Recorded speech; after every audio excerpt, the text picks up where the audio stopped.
अस्सलाम वालेकुम। आज का जो मेरा टॉपिक है दैट इज़ टोटली फॉर दो स्टूडेंट्स जिनके एग्ज़ाम्स बिल्कुल रेडी हैं, होने वाले हैं। वो स्कूल्स और कॉलेजेस के भी स्टूडेंट्स हो सकते हैं, वो कैम्ब्रिज के भी स्टूडेंट्स हो सकते हैं, वो मैट्रिक के भी स्टूडेंट्स हो सकते हैं, क्योंकि आपको पता है कि एग्ज़ाम्स का सीज़न अब तैयार है। मार्च, अप्रैल, मई, जून ये एग्ज़ाम्स होने होते हैं सारे स्कूल्स में, कॉलेजेस में, यूनिवर्सिटीज़ में।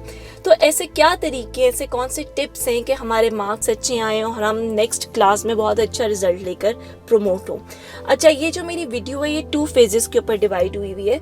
तो फर्स्ट फेज़ ये होगा कि जी आपने बिफोर एग्ज़ाम्स अपनी प्रिपरेशन के दौरान किन चीज़ों का ख्याल रखना है, और सेकंड फेज़ ये होगा कि आपने ड्यूरिंग दैट एग्ज़ाम जो वो 3 आवर्स का स्लॉट होता है उसमें अपने एग्ज़ाम को अटेम्प्ट कैसे करना है। अच्छा, सबसे पहले जो फॉरमोस्ट इम्पॉर्टेंट पॉइंट होता है वो ये है कि कभी भी आपने ओवर कॉन्फिडेंट नहीं होना। आपकी जितनी मर्जी अच्छी प्रिपरेशन है, आपने ये स्टेटमेंट कभी नहीं कहनी कि सब कुछ आता है मुझे।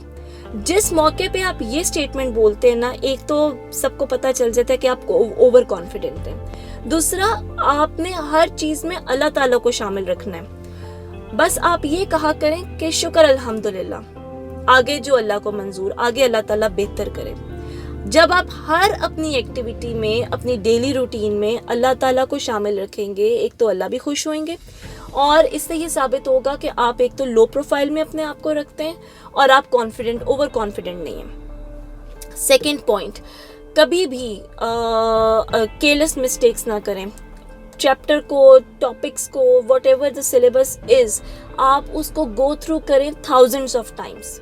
किसी चीज़ को चॉइस पे मत छोड़ें, किसी क्वेश्चन को, किसी टॉपिक को, किसी चैप्टर को चॉइस पे मत छोड़ें। कभी ये ना सोचें कि इस टॉपिक को टीचर ने इतनी अच्छी तरह एक्सप्लेन नहीं किया तो इसका मतलब है कि ये पेपर में नहीं आएगा। आप यकीन करें, वही क्वेश्चंस जिनको आप चॉइस पे छोड़ते होते हैं, मोस्ट ऑफ द टाइम्स वही चीज़ें आपके पेपर में आती हैं और फिर आप कंफ्यूज हो जाते हैं।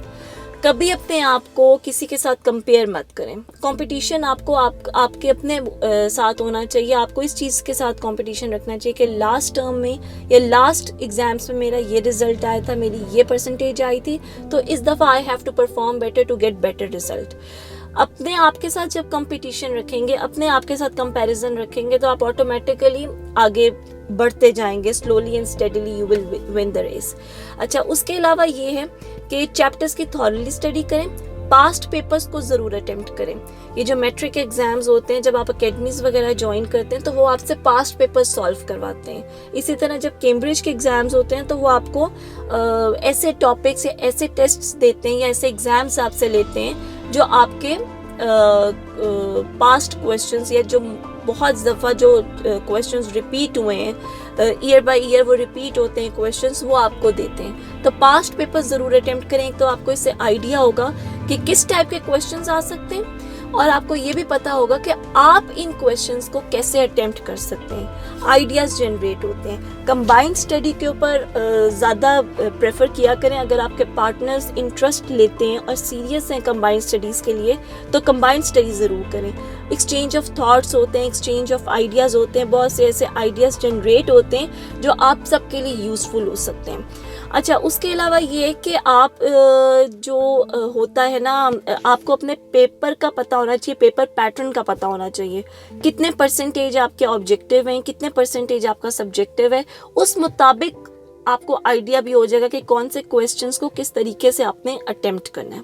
अच्छा, जो सेकंड फेज है वो ये है कि during that exam time how should you attempt that paper, how should you present your paper, कि आप एग्जामिनर को भी पता चल जाए कि हाँ भाई, इस स्टूडेंट को आता है पेपर, इसकी ग्रिप है क्वेश्चंस के ऊपर।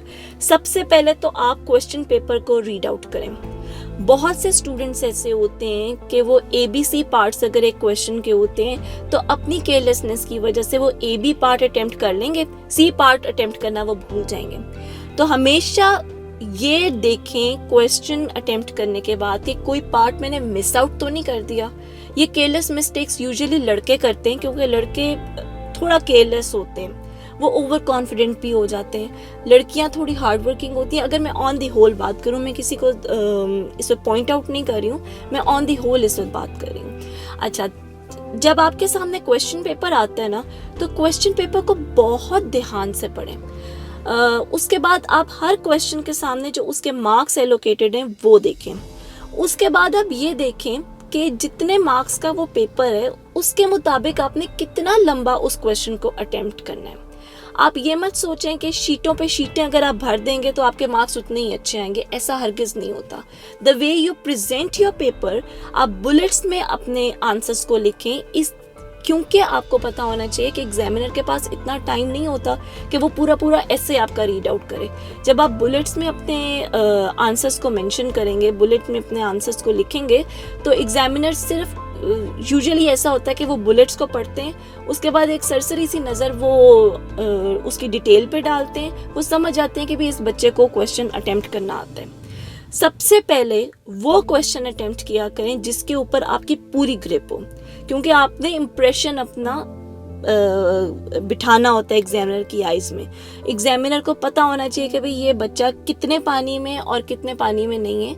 वो आपके वे ऑफ प्रेजेंटेशन के ऊपर डिपेंड करता है कि आप कैसे एक क्वेश्चन को अटेम्प्ट करते हैं। जब आप पूरा क्वेश्चन पेपर सॉल्व कर लेते हैं, फॉर एग्जाम्पल मैथ्स का या इंग्लिश का या कुछ भी है, तो ये ना करें कि भाई मैंने बस अब कर लिया, now I have to leave the examination room.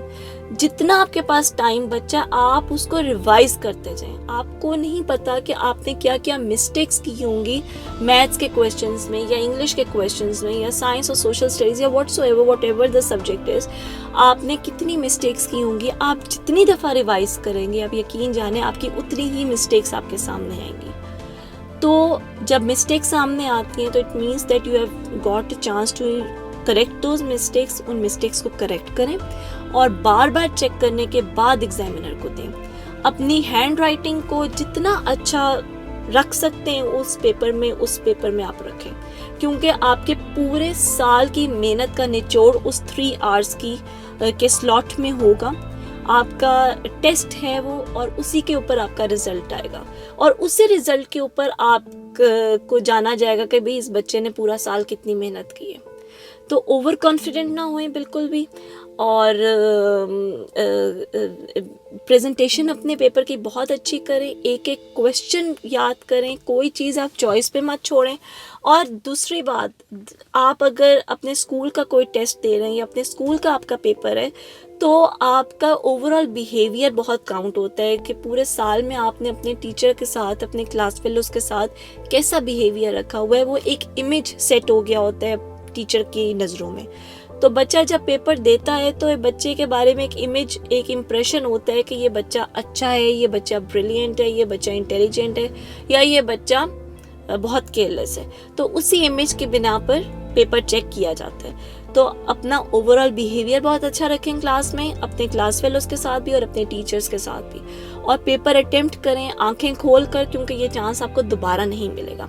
Paper को रीचेक करें, पेपर की प्रेजेंटेशन बहुत अच्छी करें, बुलेट फॉर्म में लिखें और बार बार चेक करें पेपर्स को, अंडरलाइन करें, मार्कर्स के साथ आपकी हेडिंग हो, और यकीन जाने आपका पेपर जब साफ सुथरा अच्छा प्रेजेंटेशन होगी तो आपका इमेज भी बहुत अच्छा पड़ेगा और मार्क्स भी अच्छे आएंगे।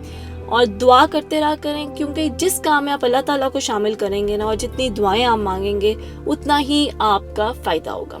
और सिर्फ अल्लाह ताला पे मत छोड़ें, जब तक आप खुद मेहनत नहीं करेंगे तब तक आपका रिज़ल्ट अच्छा नहीं आ सकता।